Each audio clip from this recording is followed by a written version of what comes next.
दोस्तों बहुत स्वागत करता हूं आप सभी का। 8 फरवरी को दिल्ली चुनाव के नतीजे आ जाएंगे। सारे प्रत्याशी नतीजे का इंतज़ार कर रहे हैं। इस बीच हम पहुंचे हुए हैं देवली विधानसभा में, जहां की उम्मीदवार हैं अस्मिता सिंह जी, जिन्होंने बहुत मजबूती से इस बार चुनाव लड़ा है। जानेंगे क्या है माहौल, बसपा कहां खड़ी है और इनके दिल में क्या चल रहा है, कितनी मोटिवेटेड लग रही हैं। विस्तार से आज हम बातचीत करेंगे। तो आप सभी लोगों से गुजारिश है ये वीडियो पूरा देखिएगा, आराम से देखिएगा। अस्मिता जी बहुत स्वागत आपका। बहुत बहुत धन्यवाद। जनता ये जानना चाहती है कि कैसा लड़ा बसपा ने इस बार चुनाव, खासतौर से आपकी अगर मैं बात करूं तो। देखिए, ये मेरा पहला चुनाव था। जी जी। जैसे एक बच्चे के लिए 10वीं का बोर्ड होता है, वैसा था। हमने खूब तैयारियां की और हमने चुनाव लड़ा। अपने तरफ से मैं पूर्णतः संतुष्ट हूँ कि मैंने कोई कमी नहीं छोड़ी है चुनाव लड़ने में। और मैं पहले भी बोल चुकी हूँ कि ये चुनाव लोकतंत्र और नोटतंत्र के बीच हो रहा था। जी जी।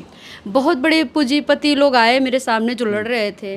वो अथाह पैसा बहा रहे थे। पैसे देना, पैसे बांटना, कई सारी वीडियो भी आए सामने।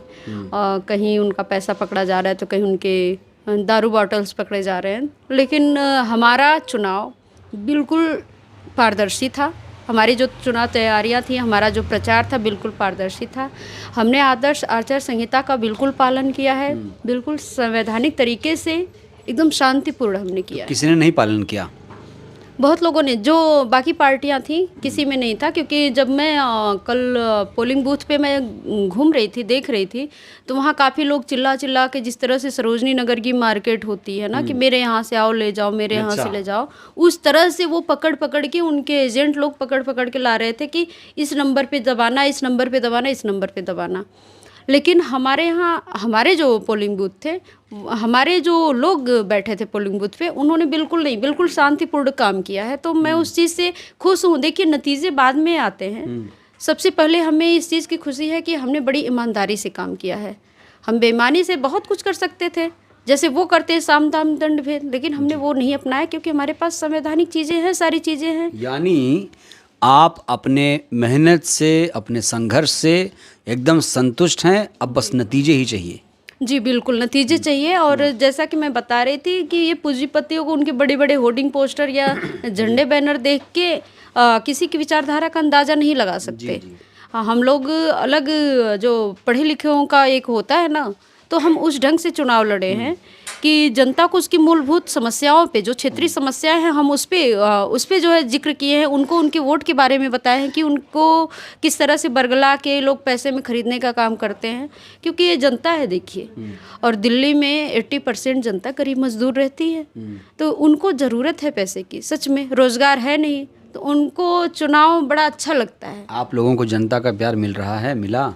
जनता का प्यार मुझे लग रहा है कि इस दिल्ली में जितना मुझे मिला है, उतना किसी प्रत्याशी को नहीं मिला है। आप कहीं से भी देख लेंगे, उठा के देख लेंगे, तो हारना जीतना तो बाद में है। हमने जनता के दिल को जीता है। अच्छा। तो इतनी जीत तो मेरी हो चुकी है कि हर जनता, हर बच्चे बच्चे के दिल में डॉक्टर अस्मिता सिंह का एक, मतलब अपना एक स्थान है। आपने कहा इतनी जीत तो मेरी हो चुकी है, यानी आप बहुत ज़्यादा मुतमईन संतुष्ट हैं।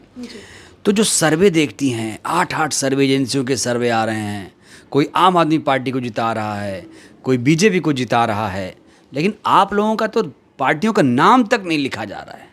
देखिए, जो सर्वे की बात होती है ना, वो घर बनाने वाले सर्वे हैं। वो अपने घर पे बना लेते हैं सर्वे। अच्छा। कल हमारे यहाँ एक मैडम आए थे, चूँकि उन्हें, हमारे साथ 2-4 हमारे भाई लोग थे। अच्छा। तो उनसे वो पूछ रही थी कि मैं जो है एक सर्वे कर रही हूँ, तो आप बताइए आप किसको वोट दे के आए। तो इन्होंने ऑप्शन देखा, तो उन्होंने हमारी पार्टी का नाम ही नहीं डाला था। अच्छा। वो कोई थे गोदी मीडिया के थे क्या? हाँ, कोई मीडिया, गोदी मीडिया के थे। तो उन्होंने क्या किया कि हमारे लोगों ने रोका फिर कि हमारी राष्ट्रीय है, नेशनल तीसरी पार्टी है, आपने जो है हमारी पार्टी का नाम क्यों नहीं डाला।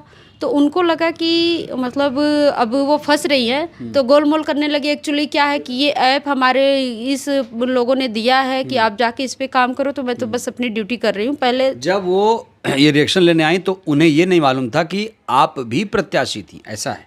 हाँ हाँ, उनको चूंकि उन्होंने ध्यान नहीं दिया, मेरे पास अपना आई कार्ड था लेकिन उन्होंने नहीं, तो मैं भी बिल्कुल नॉर्मली पेश आई उनके साथ। लेकिन बाकी लोगों ने उनसे जब सवाल किया, उनका वीडियो भी बनाया कि आपने बहुजन समाज पार्टी का नाम क्यों नहीं डाला, जो तीसरी नेशनल पार्टी है, आपने उसको बिल्कुल इग्नोर कर दिया। कहीं कहीं तो कांग्रेस का नाम भी नहीं दिखा रहे हैं। तो ये दो लोग जो आपस में वो खेल रहे हैं ना, तो इनको समझ में नहीं आ रहा है आप लोग तो आरोप लगा रहे हो कि केजरीवाल बीजेपी की बी टीम है और इन्हीं दोनों का वर्चस्व दिख रहा है सर्वे में। तो वही तो कह रही हूँ, आरएसएस के तो दोनों है ना। एक कह सकते हैं कि कांग्रेस को आरएसएस की मां माना जाता था, लेकिन बीजेपी आरएसएस का बेटा है, आम आदमी पार्टी आरएसएस का पोता है। अच्छा, हाँ, तो आरएसएस के ही तो हुए, आरएसएस से जन्मे लोग बीएसपी पर भी बड़ा आरोप, गंभीर आरोप लगते हैं। बार बार मीडिया तो पूछता भी नहीं, बीएसपी के बारे में जिक्र तक नहीं करता है। कैसे देखती हैं जब कोई आरोप लगाता है कि आप लोग ही बीजेपी की मदद कर रहे हैं? देखिए, आरोप प्रत्यारोप तो ये लगते रहते हैं, ये तो आम चीज़ें हैं, लेकिन अगर आरोप लग रहे हैं तो उसे साबित भी तो करो। अगर आप हमें बी टीम बता रहे हैं, तो जो अभी 2024 में लोकसभा चुनाव हुआ था, लोकसभा का आम चुनाव, उसमें बहन जी अगर किसी को भी सपोर्ट करना होता तो बहन जी पे किसी का दबाव तो है नहीं। बहन जी तो बिल्कुल स्वतंत्र नेता हैं, वो तो कर लेती ना किसी से भी गठबंधन, लेकिन ना वो इधर गई ना उधर गई। वो मजबूती से अपने मान सम्मान स्वाभिमान के साथ हमारी जनता के साथ वो खड़ी थी। जी, जब गठबंधन का दौर चल रहा है तो आप लोग अलग अलग लड़ रहे हैं और कहते हैं बड़ी मजबूती से लड़ रहे हैं। देखिए, ऐसा नहीं है, चूँकि बहन जी ने माहौल देखा, बहन जी ने भी एक बार गठबंधन की तरफ बहन जी ने सोचा था कि मैं गठबंधन कर लूं, लेकिन वहाँ पे जो इंडिया गठबंधन के कुछ ऐसे लीडर्स थे जिन्होंने ये साफ कर दिया कि अगर बहन जी आएंगी तो मैं गठबंधन से बाहर हो जाऊंगा। ये तो अखिलेश जी ने कहा था, याद है, बयान है। जी जी, बहुत बढ़िया कि आपने, मैं तो नाम भी नहीं लेना चाहती। अच्छा, अखिलेश जी ने केजरीवाल जी के लिए चुनाव प्रचार करना सही समझा, लेकिन राहुल जी के मंच पे नहीं गए। क्या इंडिया गठबंधन अब टूट चुका है आपकी नज़र में? देखिए, वो उनका गठबंधन तब भी टूटा था, तब भी उन लोगों में एक मत नहीं था किसी तरीके से। उन्होंने अगर एक मत होता तो आज इंडिया गठबंधन की सरकार होती केंद्र में, एनडीए गठबंधन की नहीं होती। वो तो वही दिख गया था इनके, जब नीतीश अलग निकल गए और ये जो है अखिलेश जी का अलग चला गया कि वो कांग्रेस को छोड़ दिए, इनको ले रहे हैं, कांग्रेस का अलग चला गया। तो इन लोगों की तो मैं उस मुद्दे पे कोई बात ही नहीं करना चाहती, बेफिजुल की बातें हैं उनकी, क्योंकि गठबंधन करना उनका कोई नींव नहीं थी। उनके अच्छे अच्छे लीडर्स आके ये चीज़ें बता रहे थे कि इस गठबंधन में कोई मजबूती नहीं है, अगर मजबूती से लड़ते तो चुनाव परिणाम अच्छा होता। मैंने जो नोट की वो ये कि 5 पार्टियां, 6 जितनी भी पार्टियां थीं, उन्होंने किसी से भी गठबंधन नहीं किया। अखिलेश जी अगर कूद के पैराशूट की तरह ना आए होते तो, खासतौर से समर्थन देने जो आम आदमी पार्टी को आए थे। देखिए, दिल्ली में कौन जानता कि उनको, अखिलेश को, समाजवादी पार्टी या अखिलेश को कोई नहीं जानता है। तो यहाँ पे उनका कूदना, उछलना, फांदना, सोना, बैठना कोई मैटर ही नहीं करता। यहाँ पे कुछ नहीं कर पाएंगे, नहीं, कोई मैटर नहीं करता। अगर उनको अपने आप पे इतना कॉन्फिडेंस था तो एक सीट निकाल के दिखा, एक सीट पे लड़ के दिखा देते वो कि नहीं उनके अंदर कितना कॉन्फिडेंस है। देखिए, बात बहुजन समाज पार्टी की है कि बहुजन समाज पार्टी राष्ट्रीय पार्टी है, पूरे देश में उसका वोट बैंक है, हर स्टेट में उसका वोट बैंक है। तो हम लड़ सकते हैं जितनी मजबूती के साथ कहीं भी। मुझे नहीं लगता कि अदर कोई लड़ सकता है, चाहे आम आदमी पार्टी हो चाहे समाजवादी पार्टी, कोई भी नहीं है। कई सीट है जो ऐसी सीट है जैसे गोकुलपुरी है, त्रिलोकपुरी है, कोंडली है, आपकी देवली ही सीट है, सब में बड़ी की मात्रा लग रहा है ना? जी। तो इन सीटों पर जो ऐसी समाज की सीटें हैं जहाँ पर आप लोग ही सिर्फ चुनाव लड़ सकते हैं, बीएसपी का वर्चस्व जानना चाहूँगा कैसा रहा है, आप कहाँ हैं रेस में? देखिए, कहीं ना कहीं वोट बैंक में तो बहुत ज़्यादा बढ़ोतरी हुई है इस बार। मैं तो ये परिणाम से पहले ये श्योरिटी के साथ बोल सकती हूँ। और बाकी नतीजे तो भी वो तो अब बंद है वो मशीन में, वो तो आएंगे। लेकिन जो एससी विधानसभा रही हैं उनका बहुत अच्छा प्रदर्शन। सबसे बड़ी चीज़ है कि बहन जी ने जो इस बार कार्यकर्ताओं को टिकट दिया है, उसी से ही वहीं से कार्यकर्ताओं ने जी जान लगा दिया है। तो परिणाम बहुत बढ़िया। युवाओं महिलाओं की बड़ी भागीदारी थी इस बार। हाँ, इसके लिए मैं बहन जी के भी शुक्रगुजार हूँ। उन्होंने मौका दिया, अपना आशीर्वाद दिया हमें, जो है एक मुझे जीतेंगी तो क्या करेंगी? देखिए हमारे पास बहुत सारे काम हैं। यहाँ पे जिस बाबा साहब भीमराव अम्बेडकर ने अपने 4 के बच्चों की कुर्बानी दे दी पानी पीने के लिए, लोगों के वोट के लिए, आज वो लोग, उन लोगों को पानी नहीं मिल रहा है और वोट उनका सही जगह नहीं जा रहा है। तो वोट का तो हम काम कर चुके हैं, लोगों को समझा चुके हैं, लेकिन पानी के लिए काम करना है, नाली सीवर लाइन के लिए काम करना है, स्कूलों की व्यवस्था अच्छी हो उसके लिए काम करना है, शिक्षा स्वास्थ्य रोजगार हो गया। तो एक ट्रेंड देखा गया है कि जब बीएसपी के टिकट पर लोग चुनाव जीतते हैं, जैसे राजस्थान में कई बार प्रकरण हो चुका है, सिंबल तो हाथी का है, जीतते भी हैं, लेकिन फिर पाला बदल लेते हैं, बीजेपी या कांग्रेस में चले जाते हैं। इसको कैसे देखती हैं? क्या आगे भी ये होगा या आप सब जागरूक हो गए? देखिए, जो अपने फ़ायदे की राजनीति करते हैं वो फ़ायदे की राजनीति के लिए वो कुछ भी कर सकते हैं। और ये भी बता दें कि जो बहुजन समाज पार्टी को छोड़ के इस तरह से गए हैं, उनको बाहर का रास्ता दिखाया गया है, बाकी पार्टियों द्वारा उनको वो मान सम्मान नहीं मिल पाया है। बहुजन समाज पार्टी नेता बनाती है। आप सबसे युवा नेता मानी जाती हैं, सबसे इंटेलिजेंट, पढ़ी लिखी, मैं कितने एडजेक्टिव विशेषण का इस्तेमाल करूं कम पड़ जाएंगे आपके लिए। क्या उद्देश्य है राजनीति में, आप क्या करना चाहती हैं और बहुजन समाज पार्टी क्यों? देखिए, बहुजन समाज पार्टी हमारे महापुरुषों की पार्टी है। ये पार्टी नहीं, एक विचारधारा है, एक संघर्ष है, ये एक क्रांति है। तो जाहिर सी बात है कि हम अपने महापुरुषों की विचारधारा को, एक हमारा इतिहास है, बहुजन समाज पार्टी आज की नहीं है, ये 200 साल के विचारों की, संघर्षों की एक ये आंदोलन है। ये आर्थिक मुक्ति का आंदोलन है, ये सामाजिक आंदोलन है, सामाजिक जो है समानता का आंदोलन है, ये एक संविधान का है। एक सवाल आता है कि बहुजन मतलब क्या? बीएसपी ही बहुजन या कुछ और? नहीं, अब चूँकि हम बहुजन की बात करते हैं, बहुजन में हम जो है सर्वजन की बात करते हैं, हम सवर्ण समाज की उनकी भी बात करते हैं जो गरीब तबके से लोग आते हैं। जी, तो SC ST OBC और सवर्ण में जो हमारे गरीब तबके के हमारे भाई बंधु हैं, उनकी भी बात। आपने सर्वे देखी, उससे आपको कोई फ़र्क नहीं पड़ा?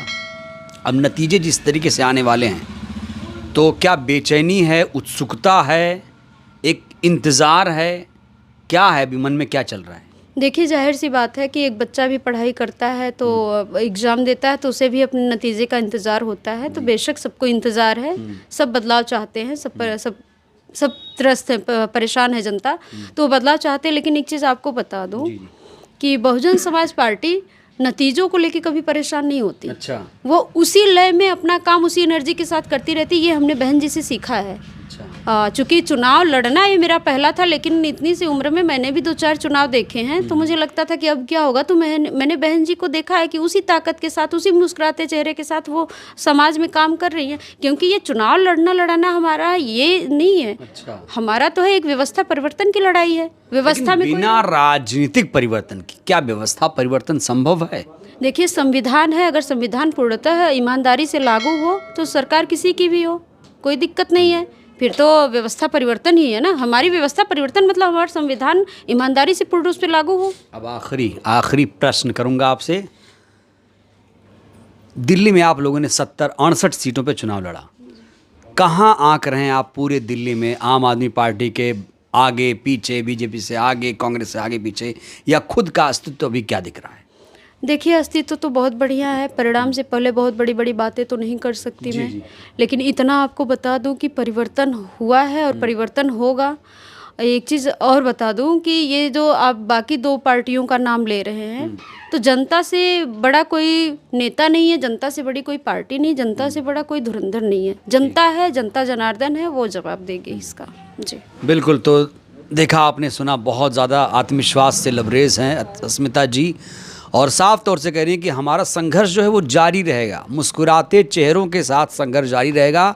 बहन जी को अपना प्रेरणा स्रोत मानती हैं अस्मिता जी, और वहीं से इनको एक ऊर्जा भी आती है। अब 8 फरवरी को क्या होगा ये बहुत दिलचस्प रहेगा। कुल मिला के आपको एक कम से कम चीज़ें तो पता चली हैं इस वीडियो से कि अभी माहौल क्या है दिल्ली में बीएसपी को लेकर, क्योंकि हमने खुद बीएसपी की प्रत्याशी से बात किया। तो ये बहुत एक मूड कहें या सर्वे कहें, जैसा भी आप कह लें इस वीडियो को, इस बातचीत को लेकर आप लोग क्या कहेंगे, प्रतिक्रिया दीजिएगा। बहुत बहुत धन्यवाद।